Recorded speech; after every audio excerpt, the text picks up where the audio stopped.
Mtoto mwenye umri wa miaka 15 ambaye alikuwa akisoma darasa la 5 katika eneo la Mpamaa, kata Miuji, jijini Dodoma, amefariki dunia katika tukio linalodaiwa kuhusishwa na migogoro ya kifamilia.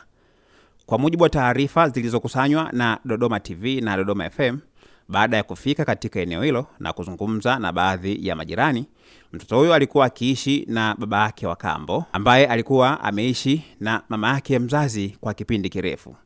Inadaiwa kuwa Jumapili ya Agosti 9 ya mwaka 2026 kulitokea mgogoro kati ya mama mzazi wa mtoto huyo na baba yake wa kambo, hali iliyosababisha mama huyo kuondoka nyumbani na kumwelekeza mtoto kwenda kuishi kwa baba yake mkubwa.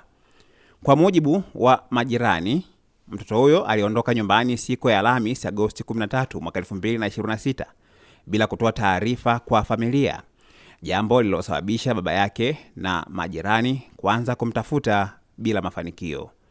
Asubuhi ya leo Ijumaa Agosti 14 ya mwaka, mtoto huyo amekutwa akiwa amefariki katika eneo la mtaa huo, ambapo jeshi la polisi limefika katika eneo la tukio na kuchukua mwili kwa ajili ya uchunguzi, huku hatua zaidi za kisheria zikitarajiwa kuchukuliwa baada ya kukamilika kwa uchunguzi.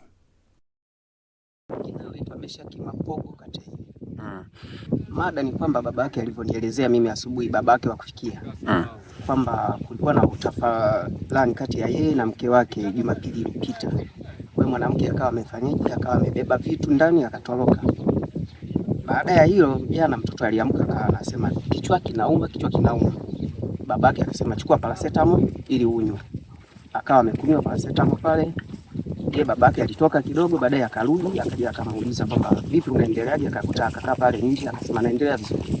Aliposema anaendelea vizuri, yeye akasema basi uende ukacheze kwa wenzio, usikae peke yako hapa nyumbani, utakuwa mpweke sana. Akawa amemwacha pale, wameondoka naye, yeye babake akaenda kwenye kazi zake. Ila huyu mtoto yeye naye alipotoka hapo, inaona kwamba jioni babake karudi kama usiku, akakuta kaka yake karudi, lakini yeye hakumkuta. Akawa ameuliza kwamba mwenzio yuko wapi, akasema mimi sijamkuta hapa nyumbani. Akasema basi nenda umwangalie kwa babu yenu, kwa baba mkubwa wenu, kwa Juli. Akawa ameenda kwenda kule, akawa amemkosa, akarudi akasema mimi nimemkosa. Akasema basi lala, kesho tutamtafuta. Amelala, asubuhi ameamka akaja pale kwangu. Alipokuja kwangu akawa amenielekeza kwamba huyu mtoto ni hayupo hapo nyumbani tangu jana.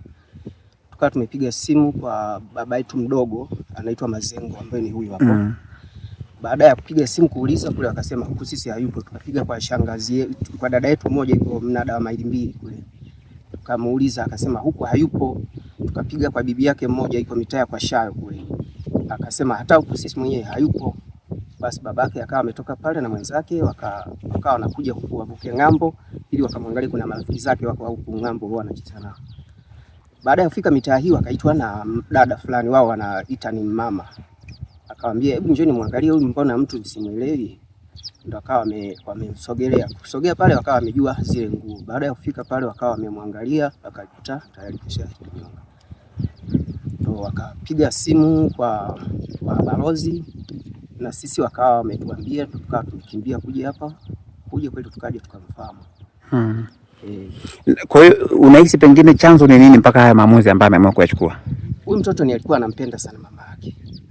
Sasa sijui alipoona mama yake katoroka hiyo kwanza, maana yake Jumapili hiyo wakati anaondoka mama yake wanasema alichukua baisikeli akamwambia nenda kwa baba mkubwa wako akakutengenezea baisikeli. Sasa alipoona mtoto katoka pale, yeye akawa naye ameita bajaji akapakia vitu akawa ameondoka. Walipompigia simu akasema yuko Dar es Salaam sasa hivi.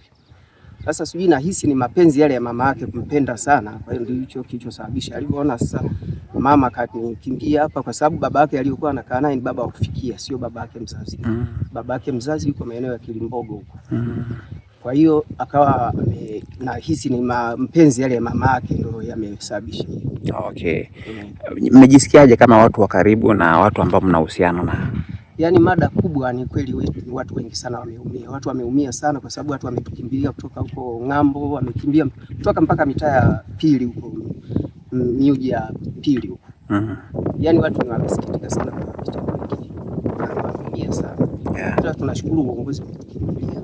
Maaskari waliwahi, ila gari ya kuja kubeba ndio ilichelewa kidogo, lakini maaskari waliwahi, baadhi ya wengine waliwahi. Kama jamii mnajifunza nini hasa kutokana na hiki ambacho kimetokea?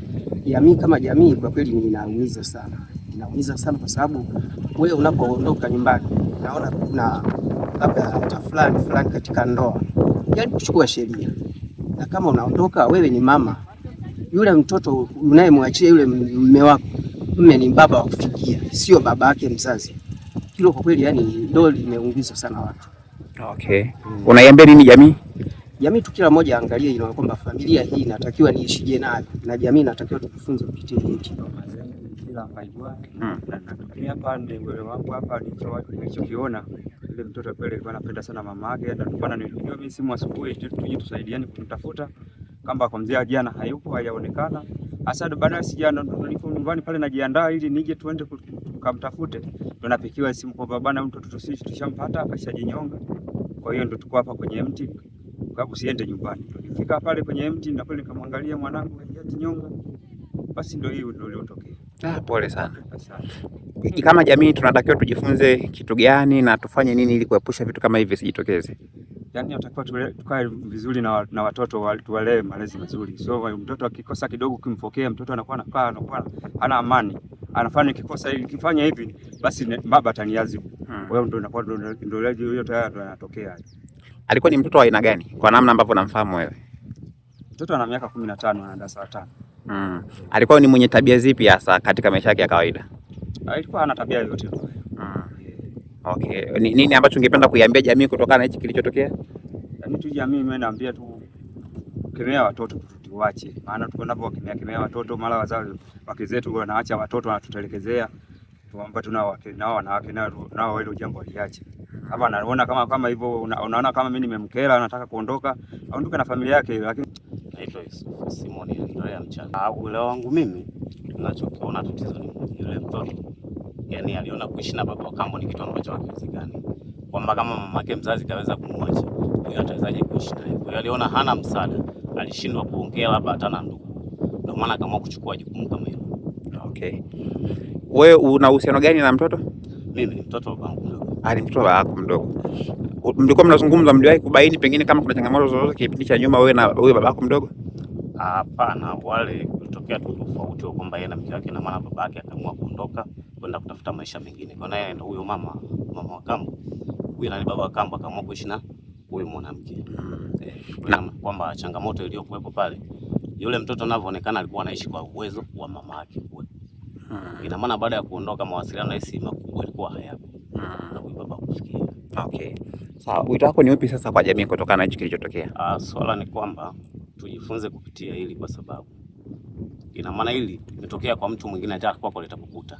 Cha kwanza tuishi na watoto vizuri. Cha pili hata unapoondoka unamwacha mtoto. Wewe kama mzazi uliyemzaa huyu unayemwachia, unafikiri atampa malezi gani kama wewe unaweza kumkimbia? Kitu ambacho kinakuwa sio vizuri. Kwa hiyo tujitahidi kuishi na familia zetu vizuri, tujifunze kupitia. Asante sana.